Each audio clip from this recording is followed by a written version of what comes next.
Қайырлы кеш, сәлематсыздар ма? Тікелей эфирге шықпағаныма біраз болып еді. Көргеніме қуаныштымын. Барлықтарыңызға қайырлы кеш.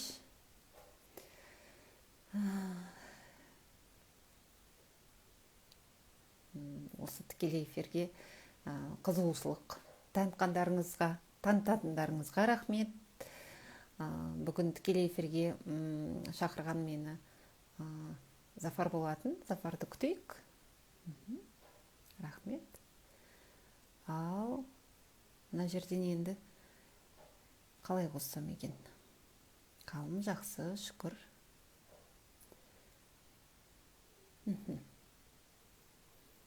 Так.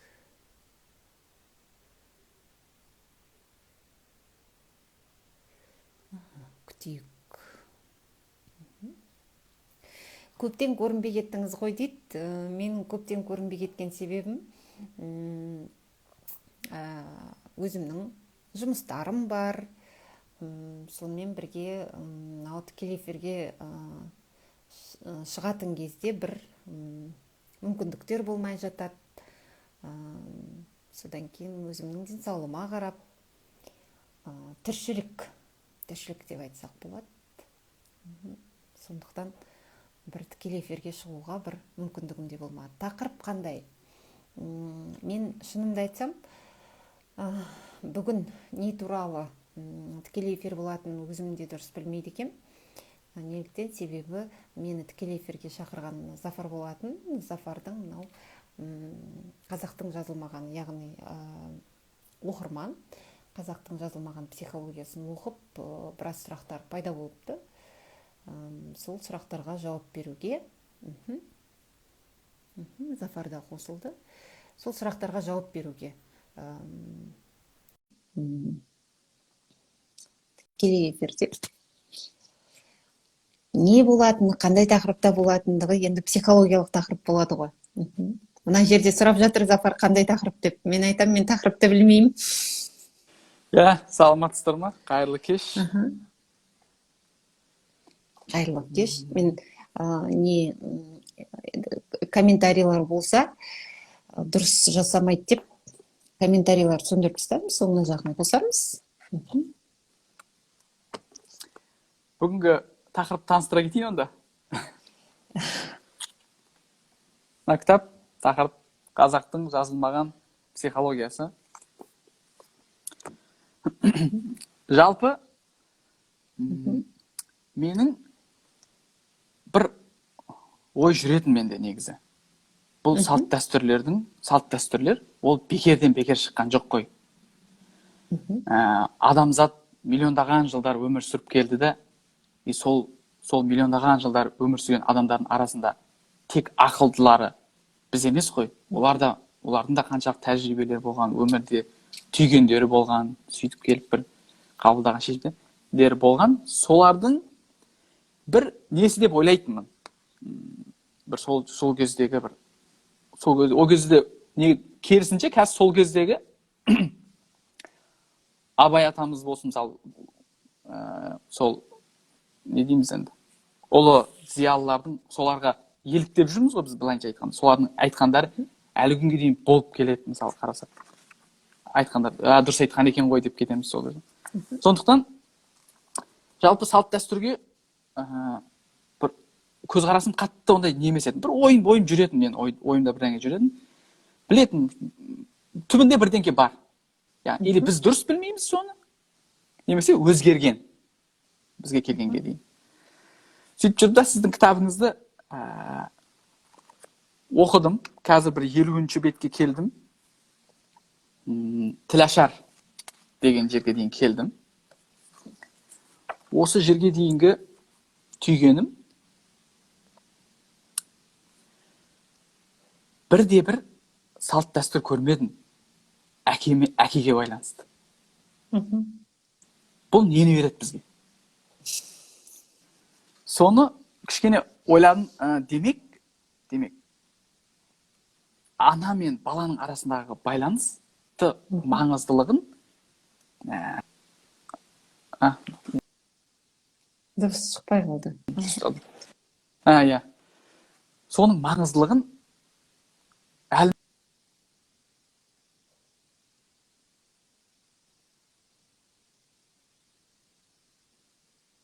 кешірім сұраймын, біреулер не қылып жатыр.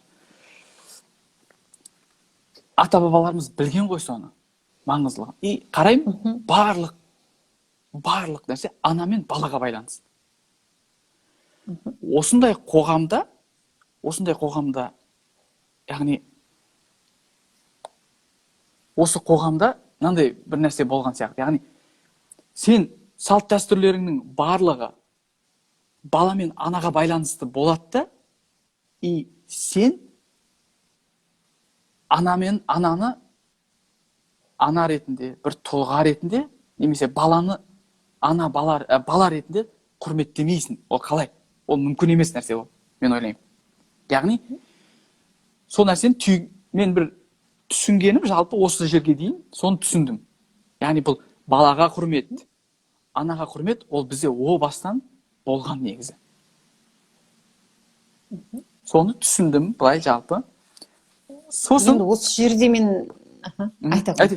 Сіз айтыңыз, мен сұрақтарға өтейін деп жатыр едім, сіздің ойыңызды. Жоқ, ол кішкене комментарий жасап жіберейін деген ғой.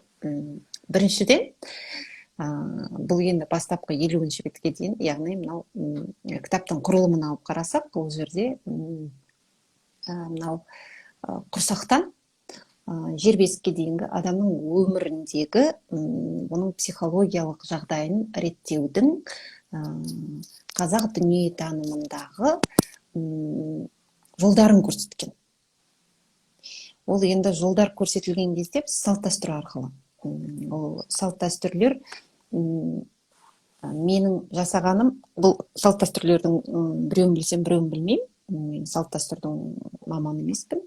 Бірақ осы жерде осы адамға деген қатынастың, адамға деген бір дүние танымның негіздері болып табылатын салт дәстүрлерді психологиялық тұрғыдан бір сараптадым. Енді осы жерде айтайын дегенім, мынау бір жағынан дұрыс, біздің қазақта ана мен балаға деген ерекше бір көзқарастың болғандығы туралы ой қорыту, ол өте дұрыс. Екінші жағынан, мынау жалпы қазіргі таңдағы психологиялық үрдістерді алып қарайтын болсақ, тіл ашар ол баланың тілі шыққандағы, яғни баланың тілі ары кеткенде бір 3 жаста шығады. Яғни 3 жасқа дейінгі баланың өміріндегі ананың рөлін қазақтың түсінгендігін көрсетеді. Қазіргі таңда да, мысал үшін, біз егерде психоаналитик болсын, экзистенциалдық бағытта болсын, қай бағытта болмасын, психологияның белгілі бір үрдістеріне қарайтын болсақ, онда мынау бала 3 жасқа дейін әлемге өз аяғымен баратын, өз қадамын басқан бір субъект емес. Оған дейін ананың жақшаның ішінде, тырнақшаның ішінде құрсауындағы бір объект деп айтуға болады. Бұл қазіргі психологияның түсінігінше. Ал қазақ дүниетанымына келетін болсақ, осы жерде мынау бір ерекшелігі, бірінші жағынан осы психологиялық үрдістерді түсінген, 3 жасқа дейін балаға ананың керектігін. Ал екінші жағынан осы тіл ашарға дейін қарасақ, мынау салт дәстүрлердің барлығы анаға құрмет арқылы балаға құрмет. Құрсақ шашу, мысал үшін, анаға құрмет сияқты, анаға құрмет арқылы ананың құрсағындағы балаға құрмет. Яғни осы тіл ашарға дейінгі салт дәстүрлеріміз, тіл ашарға дейін қанша салт екенін мен білмеймін, қазір қолымда кітап жоқ. Айтайын дегенім, бала 3 жасқа жеткенше оны бір жан деп, оны бір рух деп, оны бір адам деп қараудың негіздерін көреміз. Яғни осы адам болуға арналған көптеген салттарды көреміз да. Ал бұл дегеніңіз қазіргі таңдағы психологияның келесі бір үрдісімен тікелей байланысты. Бізде айтады, мысалы үшін экзистенциалдық бағытта айтатын болсақ, мынау прадоверие дейді. Адамның сенімінің іргетасы осы кезеңде қаланады дейді. Адамның жалпы әлеммен, өзімен қарым-қатынасы ананың мынау емшек емуге байланысты. Сонымен бірге осы 1,5-3 жасқа дейінгі аралықта, осы аралықта анамен қарым-қатынасымен байланысты орын алады дейді. Міне осындай үрдістердің барлығының қазіргі таңда мысалы үшін көтеріліп жүрген көптеген үрдістерді осы қазақтың салт дәстүрінде белгілі бір көрініс алғанын көреміз да. Міне сондықтан да мына 50-ші бетке дейін әке жоқ екен деген бұл менің ойымша қате пікір. Мен мынау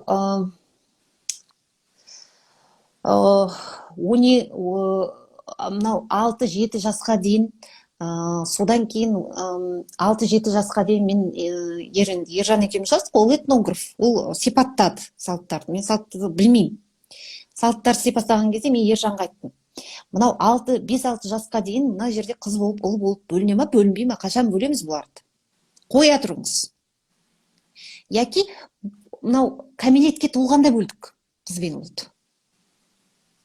Содан кейін кәмелетке толғаннан кейін, мысалы үшін, мынау кәмелетке толғаннан бастап салт дәстүрлердің барлығы қызға арналған. 20 шақты салт дәстүрлер сарапталды. Ұл балаға арналған салт дәстүр жоқ. Бәрі қызға арналған.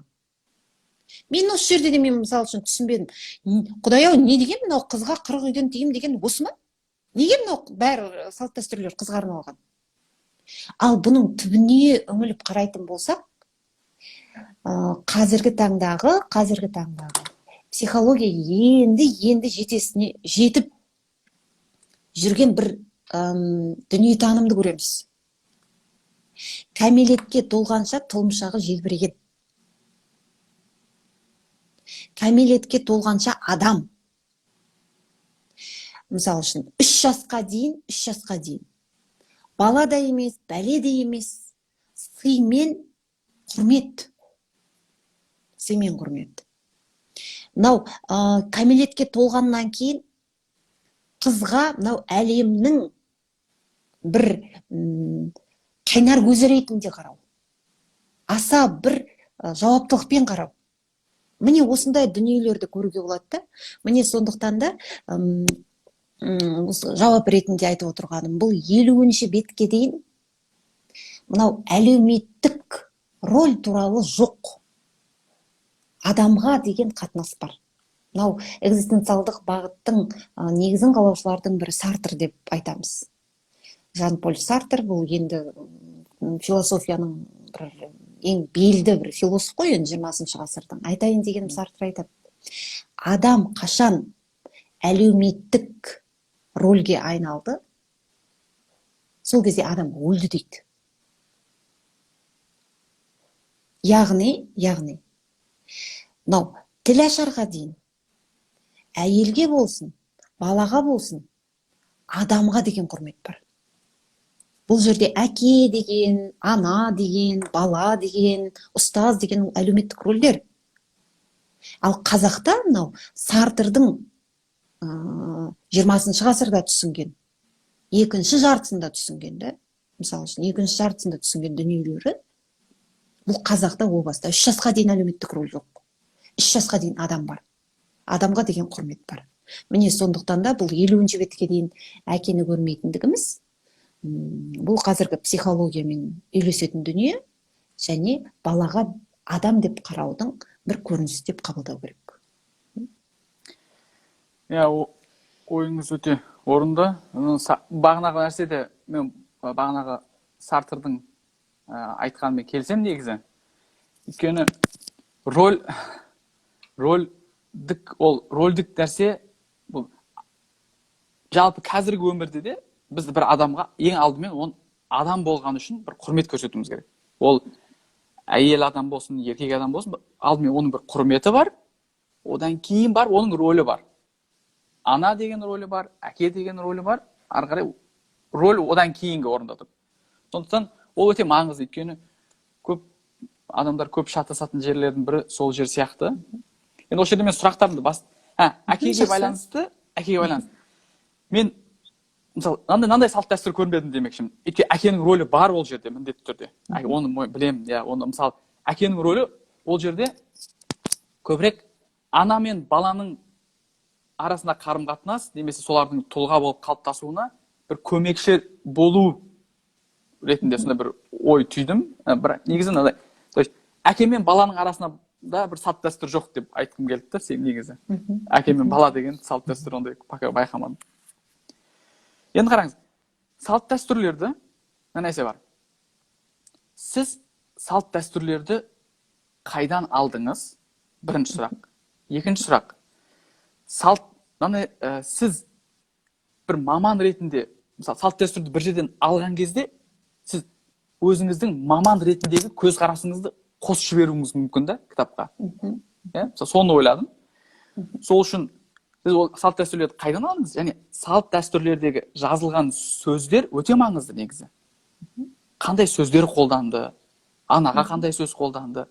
Ана мен баланың арасындағы қарым-қатынасқа қандай сөздер қолданды? Ол маңызды. Менің ойым, сұрағым, сіз соларды өз көзқарасыңызбен өзгертіп жаздыңыз ба салт дәстүрді? Немесе салт дәстүрді бір жерден алдыңыз ба? Copy paste болды. Алдыңыз көшетін. Одан кейін бар талдау жасадыңыз. Бір емес бірнеше филолог оқыды осы кітапты. Сол филологтардың оның үстіне енді мынау салт дәстүрге, мына кітапқа пікір жазған қазіргі таңдағы энциклопедист ғалым Шерубай Құрманбайұлы, бұл ұлттық ғылым академиясының академигі. Бұл жайдан жай ол кісіні пікір жазушы ретінде таңдаған жоқпыз, ол үшін әрине Ержанға рахмет.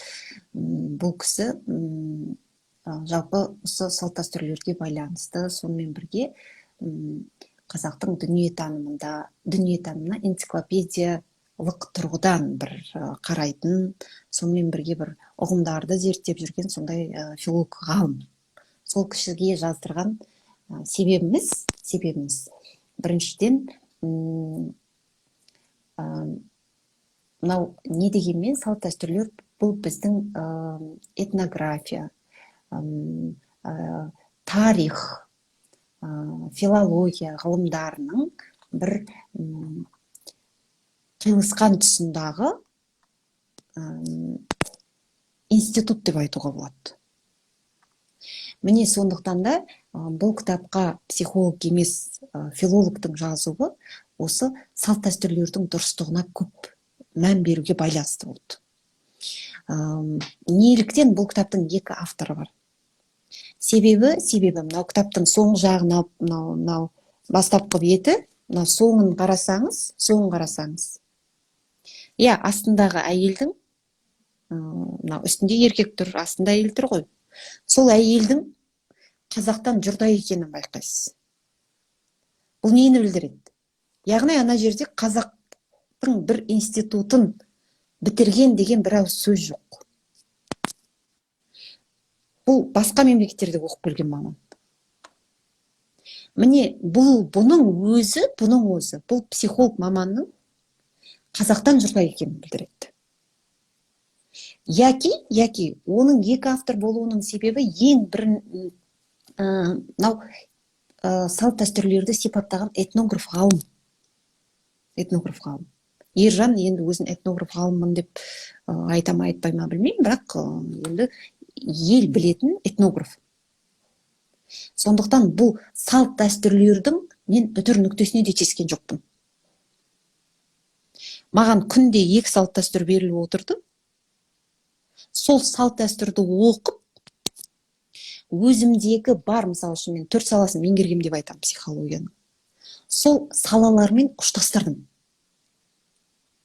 Мысалы үшін тұсаукесуді алатын болсақ, тұсаукесу қалай кесіледі? Бұл тұсаукесудің қалай кесілетіндігінде емес мәселе.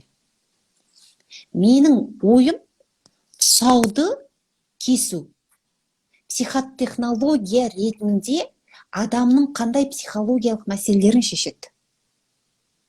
1,5 мен 3 жастың арасында адам өзінің ең бірінші өмірлік мәселесі, өз аяғына тұру мәселесін шешеді.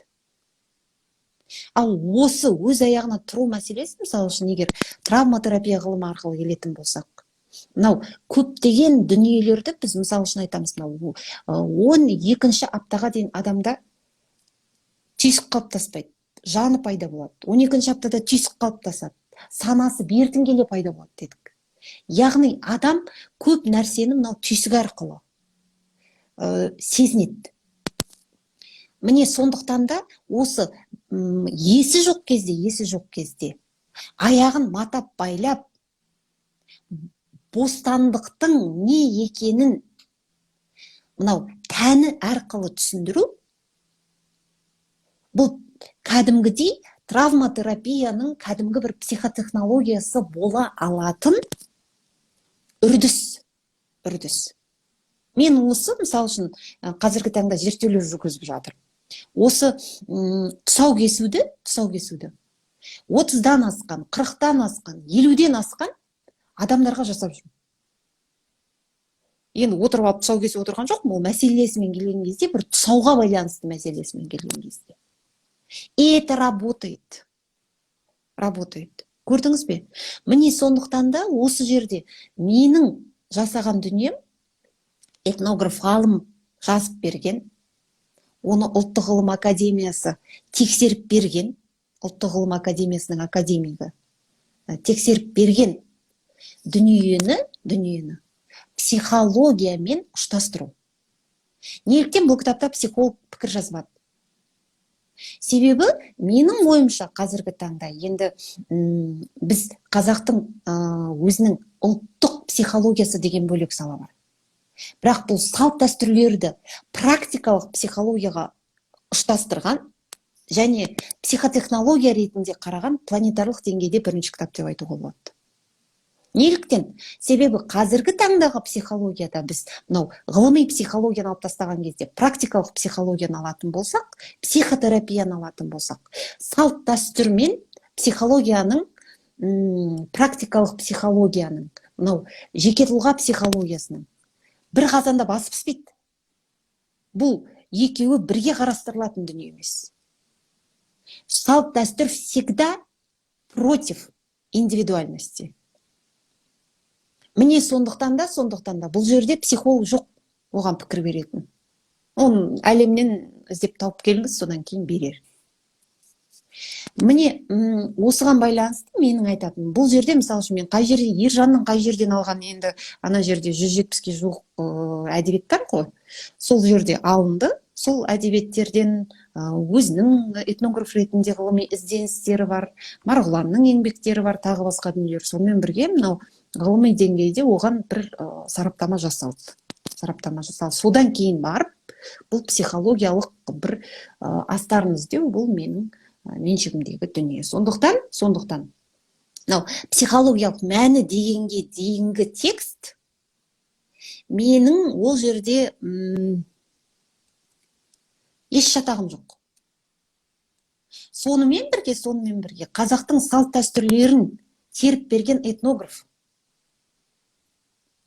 Егер мысалы үшін менің ойымша ол жерде енді уақыттың тығыздығына байланысты, содан кейін бұл енді болашақтың еншісіндегі дүние ғой.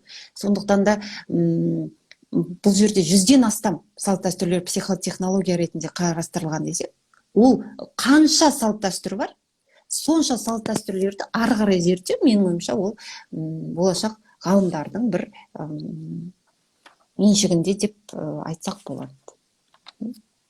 Сондықтан ол жерде өзіме бір үйлестіріп алған жоқпын.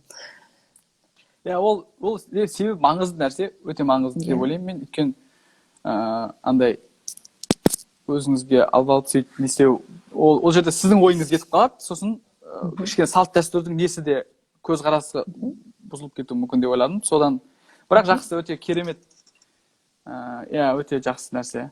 Бағанағындай болған бір Ол енді, профессионализмді білдіреді. иә, өйткені ғылыми еңбек қой бұл. Бұл ғылыми еңбек, сонымен бірге бұл деген кәдімгі жай арзан дүние емес, оның бағасы да айтып тұр. Мысалы үшін бұл жерде енді қазіргі таңда мынау нон-фикшн саласындағы кез келген бір еңбектерді алып қарайтын болсақ, қайнар көз деген жоқ. Ал бұл жерде 200-ге жуық ғылыми диссертациялар, ғылыми дүниелер қолданылған. Сондықтан да бұл әркімнің өзінің деңгейінде жасалатын дүние деп ойлаймын. Сондықтан менің психолог ретіндегі деңгейім этнографияны, егер өзімсін этнография туралы жазатын болсам, онда менің бір тереңдігім емес, бір дұрыс емес дүниені көрсетеді. Сондықтан әр нәрсенің өзінің маманын жасау керек. Иә, мен кітап оқу дағдысы менде қалыптаса бастағаннан кейін, Америкаға келгеннен кейін басталды ол нәрсе.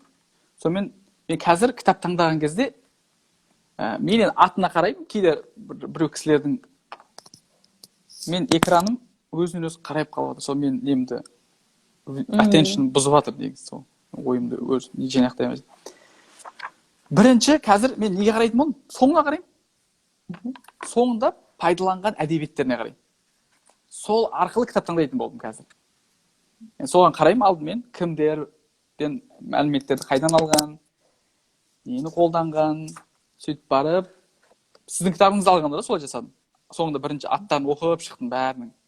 Бағанағы ішінде американецтер бар, ағылшындар бар, орыстардың нелері бар, сосын өзіміздің қазақ қоғамдағы мықты жазушылардың нелері бар. Соларды қарадым, кітаптарын нелерін. Сөйтіп қарадым. Енді екінші сұрақ.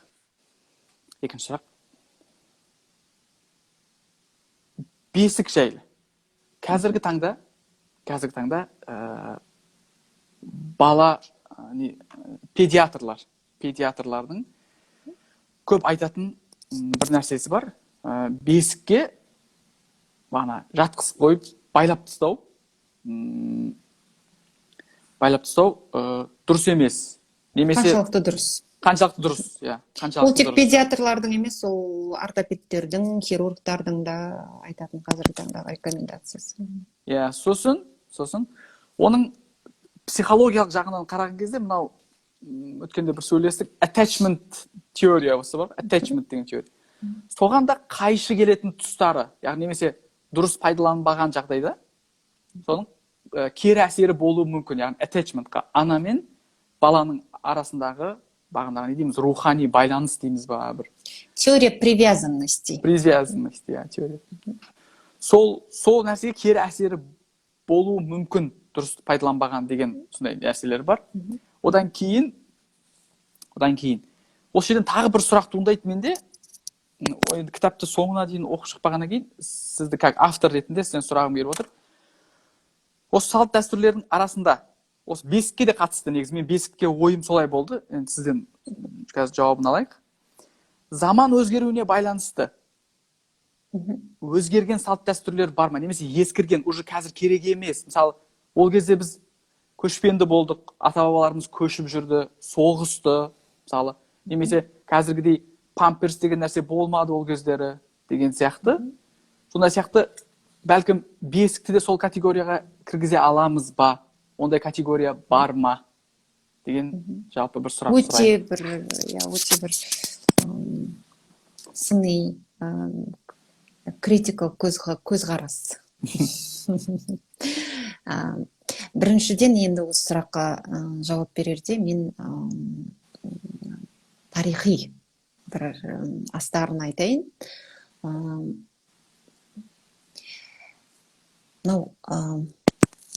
Бұл кітаптың ең деп айтпай қояйыншы, жалғыз месседжі бар. Жалғыз бір посылы бар. Ол месседж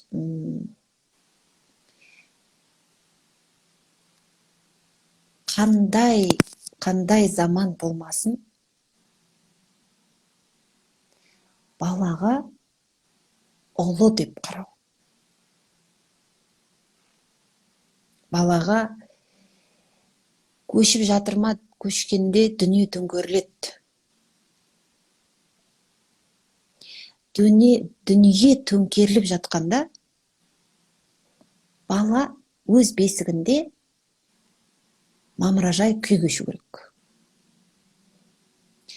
Қандай да бір жаугершілік дүние болып жатыр ма, не дүние болып жатыр, балаға мамыражай бір жағдай жасау керек. Өзінің әлемін сақтап қалуға тырысу керек. Мысал үшін, бесікті айтқан кезде қазіргі таңдағы әр баланың өзінің бір мекенінің болуы мәселесі. Өзінің кеңістігінің болуы мәселесі. Мынау экзистенциалдық анализі білімінде айтады. Бала үшін, бала осы өмірге келген кезде, бала үшін ең қажетті дүние оның пространствосы дейді. Оның кеңістігі. Бір мамыражай кеңістіктің болуы. Осы көзқараспен алып қарайтын болсақ, тарихи бір көзқараспен қарасақ, қазақ не дүниені басынан кешірмеген. Ары бері көшуден басқа. Осы тұста кез келген жағдайда баланы бесікке бөлеу арқылы баланың өзінің кеңістігінің болуы мәселесін. Мысалы үшін, аттың үстінде кетіп бара жатыр, түйенің үстінде көшіп бара жатыр, аңырақай шайқасы, тағы басқа. Бала бесіктің ішінде жып-жылы әп-әдемі. Көрдіңіз бе? Яғни бұл бесік арқылы кеңістік мәселесі шешілген балада. Біз психология кейде, мысалы үшін, медицинамен ұштаспай жатуы мүмкін. Қазіргі таңның өзінде, мысалы үшін, егер балаға өз кеңістігін бермесеңіз, мысалы үшін, кез келген балаңызды айтыңызшы, қатты бір ойнағысы келіп кеткен кезде, өздеріне үйдің ішіне үйшік жасап алады ғой. Көрдіңіз ба? Сол бесік мәселесі. Яғни, туғаннан бастап өзінің кеңістігінің болуы. Осы мәселені шешу арқылы, мынау әлемде бала өзінің кеңістігін игереді. Менің кеңістігім бар деп сенеді. Көзін ашқалы бері өзінің кеңістігі бар баланың, бесік деген. Жып-жылы. Яки осыған етін үйрете келе, мынау өсе келе, бала мынау әлем менің кеңістігіне айналады. Қараңызшы, мысалы үшін. Тал бесік. Әлем де бесік. Қайтыс болғаннан кейін жер де бесік. Адам тал бесіктен жер бесікке дейін өмір сүреді. Қазақ дүниеде психологиясында. Яғни бесік бұл жерде синонимі, кеңістік. Өзімнің әлемім, өзімнің кеңістігім. Бұл сыртқы кеңістік мәселесі. Сонымен бірге бала бесікте жатқан кезде өзінің кеңістігінің мәселесін шешеді. Ішкі кеңістігі мәселесі. Көрдіңіз бе? Яғни өзінің ішкі әлемінің болуы. Ішкі әлемде жылы, жайлы болуы. Осыған ет үйренеді. Сондықтан да бұл бесік ешқашан экзистенциалдық психология бар кезде бесік ескіретін психотехнология емес. Ал енді қазіргі таңдағы педиатрлардың, ортопедтердің айтқанына келетін болсақ. Бұл өте дұрыс. Мысал үшін, қазіргі таңдағы ұзату тойын алайық. 500 адам. Қуаныш. Дүркіретіп билеу. Ал ұзатқан кезде қазақтың салт дәстүрінде сыңсу бар, жар айтысы бар. Яки мынау бір қыздың бір келбетінің өліп қайғыруы бар. Екінші бір келбеттің пайда болуы беташар арқылы бар. Осындай вообще қуанатын дүние емес. Қазір ұзату деген дүркін, ол бір қуанатын дүние. Енді одан бөлек, мысалы үшін тұсау кесуді алатын болсақ, ешкім баланың жағдайын ойлап отқан жоқ. Қандай керемет адамға бір тұсауын кестірсек екен. Пәленшеге тұсауын кестіріпті. Ересектердің арасындағы мәселе шешіліп жатыр. Үйлену тойында да ересектердің арасындағы мәселелер шешіліп жатыр. Көрдіңіз бе? Ал бесікке келетін болсақ, мынау бесіктің соншалықты ыңғайлы екенін ересектер миына құйып алып, бесікке баланы таңып қояды 24 сағат. Келін содан кейін құл. Келін күң. Бала, анау 3 жасқа дейінгі қанша салт дәстүр бар екен? 20 салт дәстүр бар ма 3 жасқа дейін? Адам деп қарау. 3 жасқа дейін бала адам емес, арам, бала емес, бәле қазіргі таңда. Сондықтан мәселені бесіктен іздеудің қажеті жоқ. Ядерный бір реактивті алайық. Ядерный реактивтің қандай кінәсі бар? Жарылып бітсе. Оны адамдар қалай қолданып отыр? Егер таңып қою арқылы бесікке, 24 сағат таңып қою арқылы, мынау адамның әлжуаз, әлі жетпейтін, бос емес, тағы басқа дүниелерде бойына сіңіргісі келсе, әрине 24 сағат бесікке байлап қою керек. Таңып, матап тастау керек. Что и делается қазір? Бесікке таңаттағыны, тербететтағыны өздері күң, мал, сыпыртқы, пылесос. Міне осыған байланысты менің ойымша бұл кітаптың ең алғашқы енді сол месседж деп айттық қой, мынау адамға адам деп қарауды үйретеді деп. Яғни бесік адамға адам деп қараудың алғы шартының бірі кеңістік мәселесін шешеді. Жылулық мәселесін шешеді.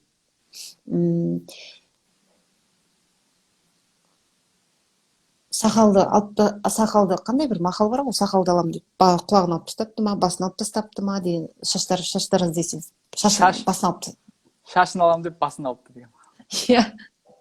Міне сондықтан да менің ойымша мынау қазіргі таңда тұсау кесу, бесік, бұл психотехнологиялар менің ойымша қазіргі таңдағы мынау адамдардың көрегендігі емес,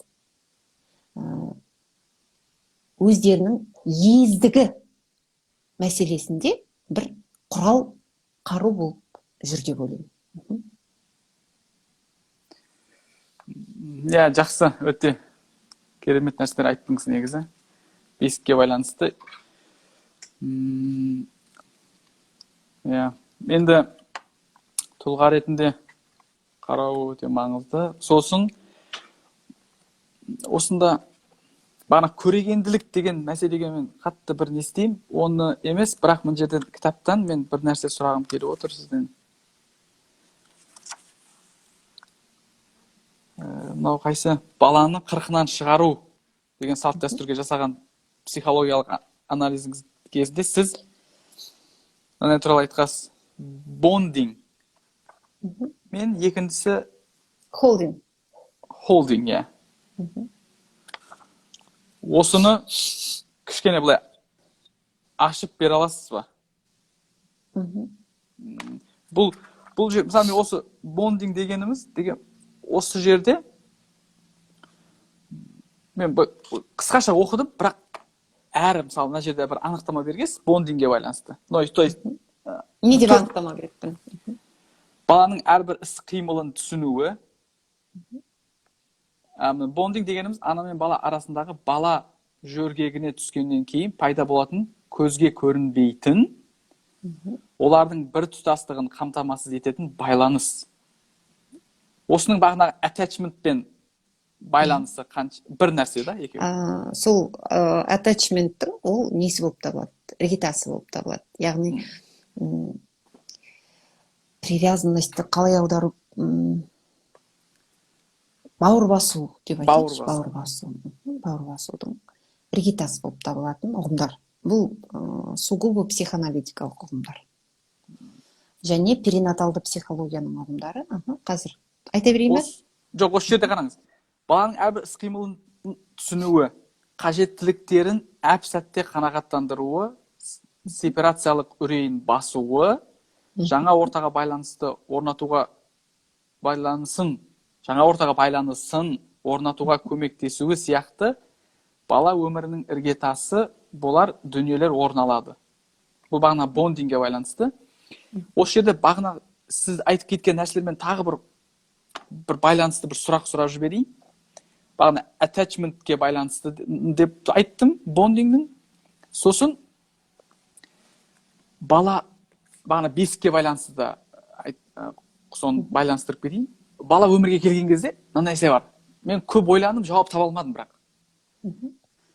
Көп адамдар айтады, көп психолог мамандар, осы Америкада мамандар айтады, бала өмірге келген кезде ата-анасын өзінің бір қорғанышы, арқа сүйері деп қабылдайды, солай ойлайды, солай түйсінеді дейді.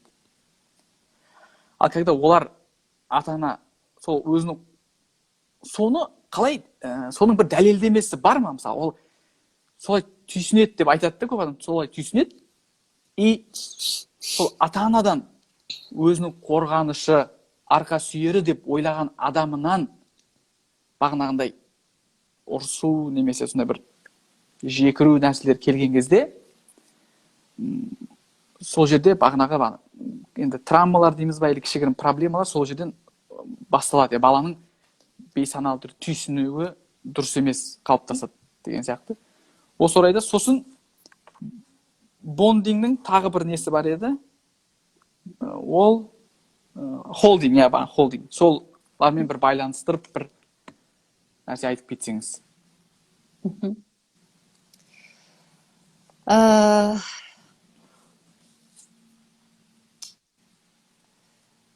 Мынау адамның жалпы мынау перинаталды психологияда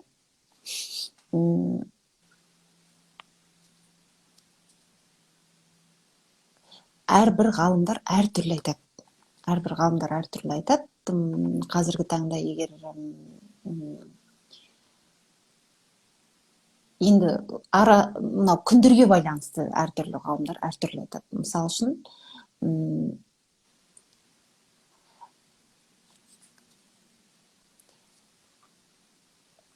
мынау бала құрсақта өмір сүрді 9 ай. 9 ай өмір сүрді. Не ішем, не кием деген жоқ. Грубо айтқанда. Қашан ішем, қашан тышам деген жоқ бала. Өте бір ыңғайлы. Бала үшін бір ыңғайлы. Келетіні келіп жатыр, не ішем демейді, не жем демейді, не қоям, не істейм демейді. Өмірін сүріп жатыр. Адамның табиғаты солай қалыптасқан. Бұл құрсақтан бала шыққан кезде белгілі бір жолды жүріп өтеді. Бұл жол мысалы үшін тумаларда әртүрлі ұзақтыққа созылады. Кемі бір 10 сағаттай деп. Кем емес, орташа есеппен алғанда бір 10 сағат деп алайық. 10 сағатқа созылатын жолды жүріп өтеді. Адамнан адам шығу белгілі бір физикалық заңға бағынады. Яғни күшпен шығады. Ал енді қараңыз. Ересек адам. Зафар өзінің үйінде отыр. Әдемі. Тамағы да бар, басқасы да бар. Бәрі жеткілікті, не шемдемейді, не жемдемейді. Зафарды үйінен қуып шықты. Құдай сақтасын.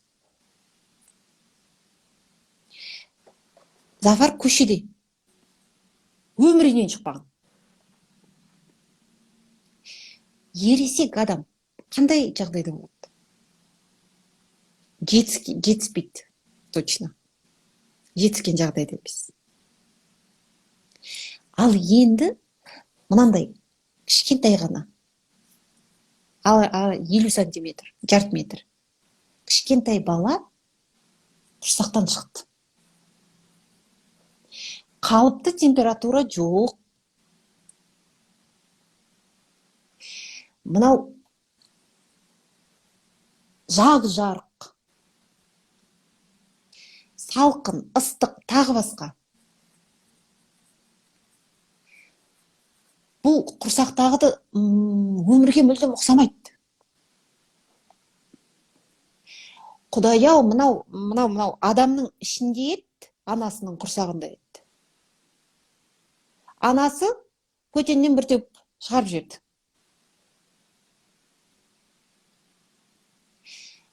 Сондықтан мынау баланың алатын ең бірінші осындай бір бұл перинаталды ғалымдардың, психологиядағы ғалымдардың айтуынша бұл травма болып табылады. Көрдіңіз бе? Ал осы кезде енді әртүрлі ғалымдар әртүрлі айтады деген неге келе жатыр? Мынау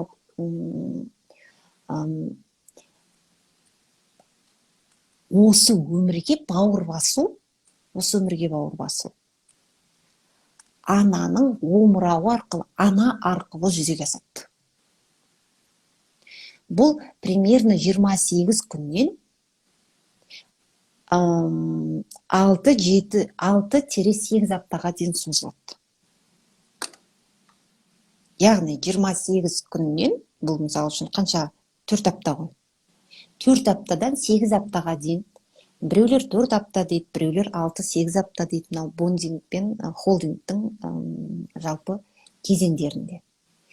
Осы кезеңде бір өмір сүру дағдысынан адам екінші өмір сүру дағдысына өтеді.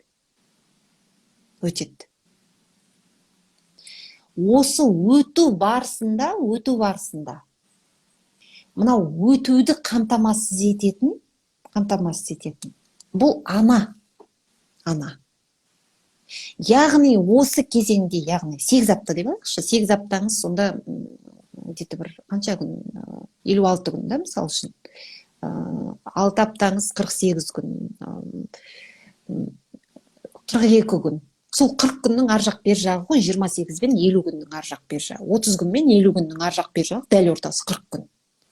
Енді мысалы бұндай бір ғылым болмаған шығар, қазақта ілім болғанымен енді соншалықты бір 56 күн, 28 күн деп айтатын.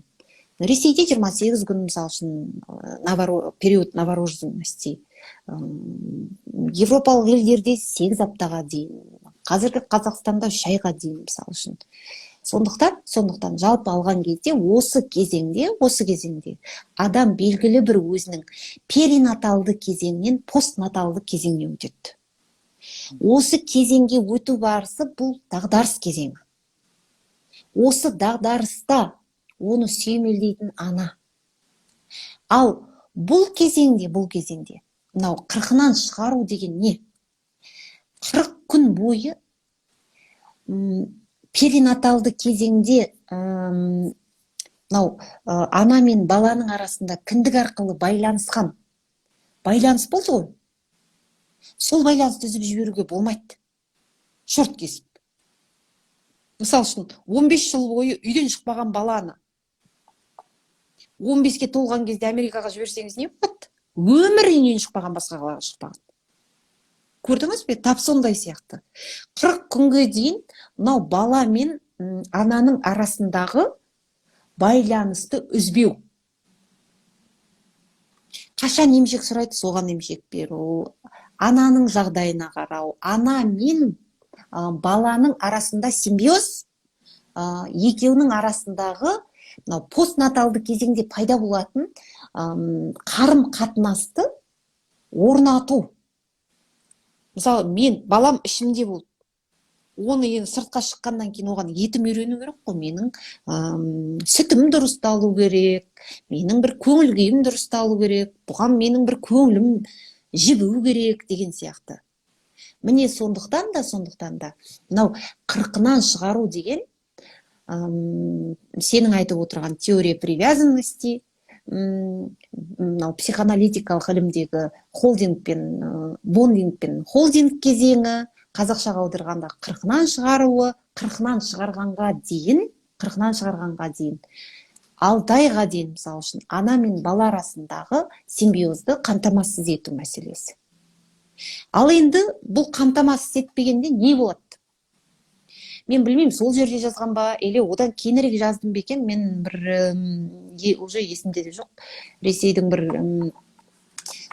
керемет бір ғалымның еңбектерімен таныстым. Мысалы үшін,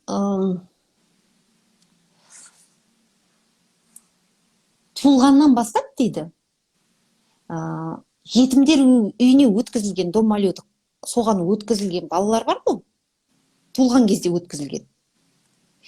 Оған, мысалы үшін, қазақтағы мынау берілген балаларды да қоса салыңыз.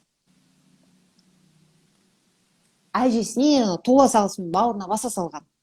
Яғни табиғи бондинг орын алмаған, қырқынан шығарылмаған да. Осындай балалар дейді, мысалы үшін дейді, және ары қарай анасымен табиғи байланыс үзілген.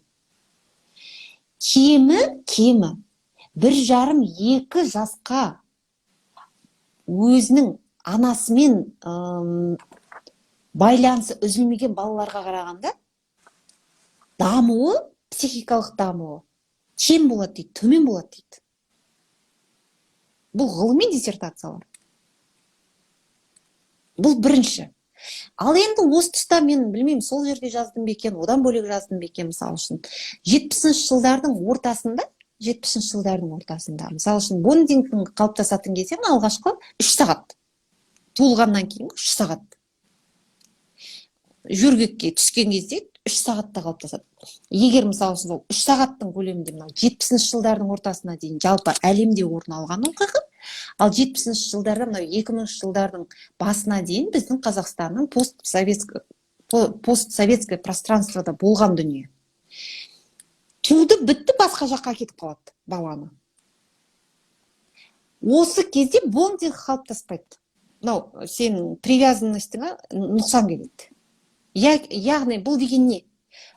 Бала дүниеге келген кезде бірінші 3 сағатта ананың омырауында жату арқылы, ананың омырауында болу арқылы өзінің довериесі дейді, кәдімгі сенімнің іргетасын қалыптастырады.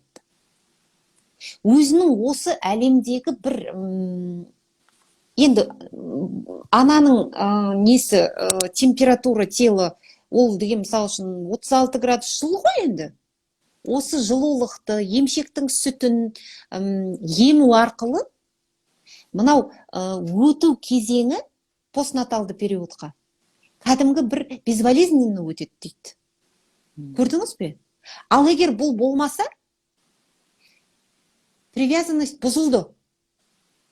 Ал кеңестік кезеңді алып қарайық, мен осы жерде ме екен, басқа жерде жаздым ба екен. Бәр балалар туыла сала алып кеткен. Ол 3 сағат бойы емшек сүтін емген бала жоқ, мысалы үшін кеңестік кезеңге. Можно сказать, все привязанности нарушены деп, бұзылған деп айтуға болады ма?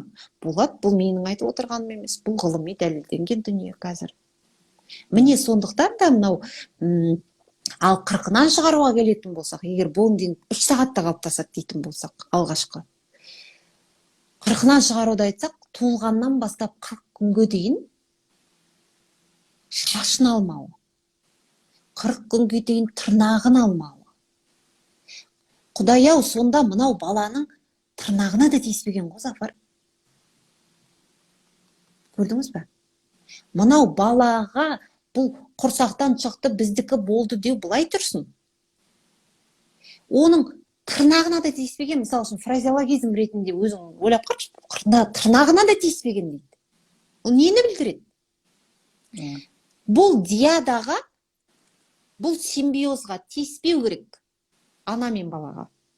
Бұның тырнағына да тиіспеу керек. Бұның шашына да тиіспеу керек. Екеуі әлі бөлінген жоқ жан деңгейінде. Сондықтан екеуінің бөлінуін 40 күнге дейін бір жайлап орын алатын дүние. Ал ғылымда қазір айтып отыр, 28 күнге дейін адам емес. Новорожденный. 28 күнге дейін кемі.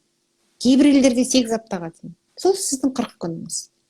Міне сондықтан бұл жердегі айтатын нәрсе, мынау 40-ына шыққанға дейінгі қазақтың дүниетанымы қазіргі таңда не то что толығымен дәлелденіп отыр. Қазіргі таңда целое направление болып отыр, перинаталды психология деген. Мынау құрсақ шашудан бастап 40-ына шығаруға дейін салт дәстүрлер. Бір психологияның саласының іргетасы деп айтуға болады.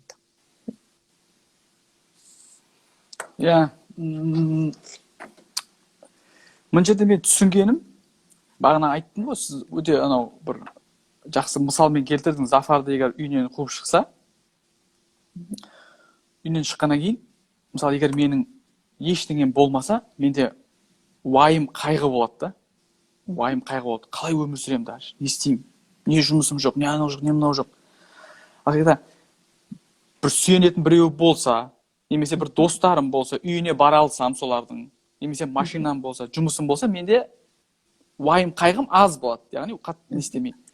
Сондықтан мен ойлаймын, бағанағы бала туылған кезде ата-анасын бір пана ретінде, қорған ретінде, әсіресе анасы. Оған енді көбінесе физиологиялық нелер керек қой, бір мынандай алғышарттар керек. Әке кейінірек. Ал бірақ мынау емшек, содан кейін жылы, осындай бір тән тұрғысындай ет үйрену керек. Міне сондықтан бұл 40-нан шығару менің ойымша өте бір адамға деген гуманистік бір көзқарастың бір несі деп айтуға болады, көрінісі деп. Біз екеуміз бір-екі сұрақты бір сағат талқыладық қой. Иә, солай болды. Мен кішкене былай қорытындылап, сонымен аяқтайық. Әйтпесе Инстаграмда бізді өшіп тастауы мүмкін қазір. Мен ойлаймын, бағанағы Абай атамыз жайлы айтылатын нәрсе бар ғой. Абайды дәретсіз емізбеген. Сол нәрселердің негізінде түпкі ой санада, ананың ой санасында балаға деген құрмет жатады ғой. Мен ойлаймын, ананың тазалығынан бұрын баланың пәктігі. Баланың пәктігі. Бұл бала деген ұлы. Мынау бесікті алатын болсақ та, мынау құрсақ шашуды алатын болсақ та, мынау жерік асы, 40-нан шығаруы. Бұл жерде мынау баланың ұлылығы. Балаға бала деп емес, балаға мынау адамдықтың негізі, іргетасы қалыптасатын кезең деп мынау басын игені. Осыны мен қаншама 5-6 ай бұрын мен осылай бір хэштег бөлістім. Бала құрметті тұлға деген хэштегпен біраз нәрсе бөлісіп жүрдім Инстаграмда. Ол әрине өте маңызды. Сондықтан, сосын мен ойлаймын, ата-ана, мен енді ойлаймын, не үшін айтамыз, жасау керек, бірақ қалай не үшін жасай алмаймыз демей, сосын мен өзімде бір көзқарас қалыптастырдым. Әр отбасы, әр ата-ана өз баласына бір, кім дейміз, қазақтың ұлы тұлғалары, Абай, бір Қаныш Сәтбаев, бір Әбілхан Қастеев өсіп шығады, менің мыналар солар деген сияқты, сондай бір көзқараспен қараған кезде, яғни менің отбасында соларды тәрбиелеп жатырмын. Солар сияқты бір тұлғаларға қызмет етіп жатырмын, немесе сондай бір тұлғалар шығады болашақта деген көзқараспен қараған кезде, мен ойлаймын, бағанағы іс-әрекеттері де нелері де көбісі соған қарай реттейді, солай қалыптасады деп сондай бір қорытынды жасағым келіп отыр. Иә, менің қорытындым енді бұл туралы сол кітапта да айттым. Мынау балаға бәле деп емес, ұзын сөздің қысқасы, балаға адамдықтың қайнар көзі, адамдықтың бастауы. Яғни, мысал үшін біз үйге кеше үй тұрғызған кезде де 3 қабатты үй тұрғызу үшін бір 20 сантиметр фундамент қылмаймыз ғой. Мынау қаншама жыл ғұмыр кешеді адам. Осы адам болу үшін, толық адам болу үшін, толық адам болудың алғы шарттары бар. Қазіргі таңда психологияның әрбір саласына байланысты, әр сала әртүрлі айтқанмен, ұзын сөздің қысқасы барлық салалардың айтатыны біреу. Балалықтың, адамдықтың бастауында жылы қарым-қатынас керек. Баланың ең бірінші әлемі ол ата-анасы. Екінші, балаға деген бәле деп қарау емес, адам деп қарау, құрмет керек дейді. Қазіргі таңда, мысалы үшін, психология деген бұл өте бір ақша көп жұмсалатын ілім, ақша көп жүретін ғылым. Осындай қазіргі таңдағы дамып жатқан дүние қазаққа жат емес. Біз мысалы үшін ана жерден, мына жерден, ана жерден алып жүрген ілімдеріміз. Қазақтың өзінің түп тамырында, салт дәстүрінде бар екен. Міне сондықтан да бұл жердегі енді қорыта айтатынымыз, енді 50-ші бетке дейін, тілашарға дейін. Балаға керегі жылулық, балаға керегі онымен оған адам деп қарау. Бұл адам деп қарауды жай ғана көзін мөлитіп қарап отыра беру емес, осындай психотехнологиялар арқылы жасауға болады. Міне сондықтан да бұл жерде іріктеліп бір алынған кезде, бұл психологиялық тұрғыдан іріктеліп алынған жоқ. Өміршеңдігіне байланысты іріктеліп алынған дүние. Қандай салт дәстүрлерді қазір қолдануға болады екен деген. Сондықтан мен ойлаймын, осы біздің месседжіміз, біздің айтқымыз келген дүние көптеген құлаққа жетеді, және өзінің баласына бір бәле деп емес, адам деп қарайтын ата-аналар көбейеді деген үміт бар. Рахмет, Зафар. Сізге көзқарасыңызға да. Сізге де рахмет. Біз комментарийді қосуды ұмытып кеттік. Соны енді көрермендерден бір не жасайық, өтініш жасайық. Сұрақтар болып жатса, осы видеоның астына жазсын. Алдағы уақыттарда, тағы да бір эфир жасаймыз. Алдағы уақыттарда. Бір емес, бірнеше эфир жасаймыз. Осы кітапқа байланысты. Сондықтан, қазірше бүгінше бітірейік. Инстаграм өшірмей тұрып. Сол жақсы. Сіздерге қайырлы кеш. Сау болыңыздар. Қайырлы кеш сіздерге. Бізде таң. Жақсы. Сау болыңыздар. Рахмет. Сақталады әрине.